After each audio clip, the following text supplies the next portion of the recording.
Hi friends, welcome to JK Mathi life style channel. நம்ம long video போட்டு ரொம்ப நாள் ஆச்சு இல்லைங்களா? சரி, இன்றைக்கி ஒரு லாங் வீடியோ போட்டுடலாம் அப்படின்னு சொல்லிட்டு தான் வீடியோ ஷூட் பண்ணேன். நீங்கள் இப்போ தான் ஃபஸ்ட் டைம் நம்ம சேனலை பார்க்குறீங்கன்னா ப்ளீஸ் சப்போர்ட் பண்ணுங்கள், சப்ஸ்கிரைப் பண்ணுங்கள், மறக்காமல் பெல் ஐக்கானை கிளிக் பண்ணுங்கள். அப்படின்னா தான் நம்ம போடுற வீடியோ உடனுக்குடனாக உங்களுக்கு நோட்டிஃபிகேஷனாக வரும். சரி வாங்க, இப்போ நம்ம வீடியோக்குள்ளே போயிடலாம். இன்றைக்கி நம்ம வீடியோவில் என்ன பார்க்க போகிறோன்னா, சென்னா மசாலா எப்படி செய்கிறதுன்னு தான் பார்க்க போகிறோம். அதுக்கு 1 கப் சுண்டல் ஓவர் நைட் ஊற வச்சு எடுத்து வச்சுக்கிட்டேன். அதை குக்கரில் சேர்த்துக்கலாம். அது கூடயே ஒரு பெரிய வெங்காயம், 2 பச்சை மிளகா, 2 துண்டு பட்டை, தேவையான அளவு உப்பு, தண்ணி சேர்த்து ஒரு 5 விசில் விட்டு நல்லா சுண்டல் வேக வச்சு எடுத்து வச்சாச்சு. அது ப்ரெஷர் ரிலீஸ் ஆகட்டும். அதுக்குள்ளே நம்ம இந்த மசாலா செய்கிறதுக்கு தேவையான பொருள்லாம் வதக்கி அரைக்கணும். அதை எப்படி ரெடி பண்ணலான்னு பார்க்கலாம் வாங்க. அதுக்கு இப்போ ஸ்டவ் ஆன் பண்ணி அதில் ஒரு வடைச்சட்டி வச்சு தேவையான அளவு எண்ணெய், 1 ஸ்பூன் சீரகம், 1 ஸ்பூன் சோம்பு, 2 கிராம்பு, 2 பட்டை சேர்த்துருக்கேன். அது நல்லா பொரியட்டும். அது பொரிஞ்சோன்னே சின்ன வெங்காயம் ஒரு 20 சின்ன வெங்காயம், ஒரு 4 பல்லு பூண்டு, ஒரு சின்ன துண்டு இஞ்சி, கருவேப்பிலை எல்லாம் சேர்த்துருக்கேன். எல்லாம் சேர்த்து அதை நல்லா வதக்குவோம். ரொம்ப வதங்கணும்னு இல்லை, சும்மா லைட்டாக வதங்கினா போதும். ஏன்னா நம்ம இந்த மசாலாலாம் இது பண்ணி நம்ம அரைக்க தான் போகிறோம். அதனால் ஓரளவுக்கு வதங்கினா போதும். அது வதங்கட்டும். அது வதங்கினதுக்கப்புறம் ஒரு 2 தக்காளி கட் பண்ணி வச்சுருக்கேன். அதையும் கூட சேர்த்து நல்லா வதக்கிக்கலாம்.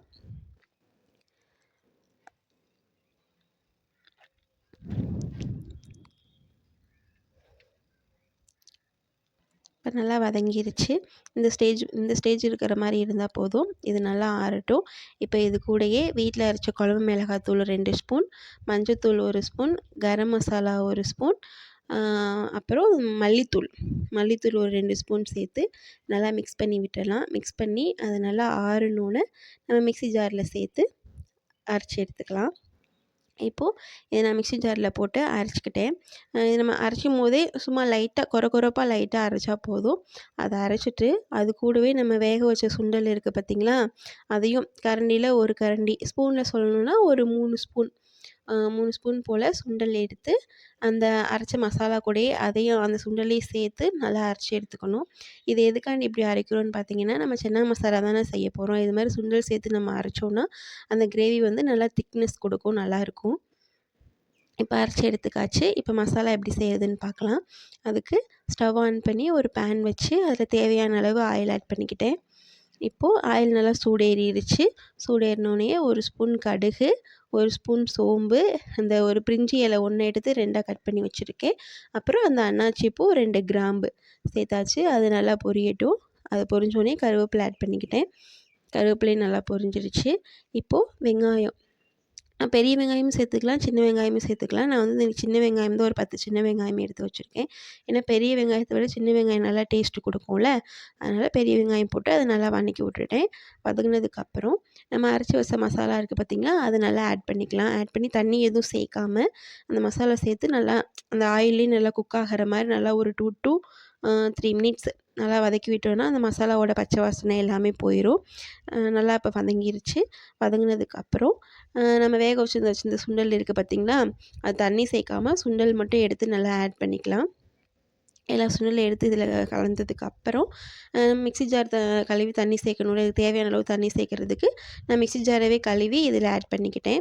நம்மளுக்கு தண்ணியாக வேணும்னா தண்ணி சேர்த்துக்கலாம். இல்லை நம்மளுக்கு கிரேவி கெட்டியாக தான் வேணும் அப்படின்னா நம்ம கொஞ்சமாக தண்ணி சேர்த்துக்கலாம். நான் இன்றைக்கி கெட்டியாக தான் வைக்க போகிறேன், அதனால் கொஞ்சம் தான் தண்ணி சேர்த்துருக்கேன். இப்போ மிக்ஸி ஜார் கழுவி ஊற்றியாச்சு. இப்போ நான் சுண்டல் வேக வைக்கும் போதே உப்பு சேர்த்துருந்தேன். இப்போ இந்த கிரேவிக்கு தேவையான அளவு உப்பு பார்த்துட்டு, உப்பு எனக்கு லைட்டாக பத்தாமல் இருக்கும், நான் கொஞ்சம் உப்பு ஆட் பண்ணிக்கிட்டேன். அவ்வளோதான், உப்பு ஆட் பண்ணியாச்சு. ஒரு 10 to 15 நிமிஷம் நல்லா கொதிக்கட்டும். நல்லா கொதிச்சா தான் அந்த கிரேவி நல்லா ஒரு திக்கான கன்சிஸ்டன்சிக்கு வரும். நல்லா இப்படி நல்லா கொதிச்சதுக்கப்புறம் இப்போ நான் என்ன பண்ண போகிறேன்னா, ஒரு அரை லெமன் கட் பண்ணி வச்சுருக்கேன். அரை லெமன் இதில் சேர்த்துக்க போகிறேன். எதுக்காண்டி அரை லெமன் சேர்த்துக்க போகிறேன்னா, நம்ம இதில் புளி எதுவும் சேர்க்கலைல, தக்காளி மட்டும்தான் ஆட் பண்ணியிருக்கோம். அப்போ இதில் புளிப்பு ஸ்மெல் எதுவும், அந்த புளிப்பு டேஸ்ட் எதுவும் இருக்காது.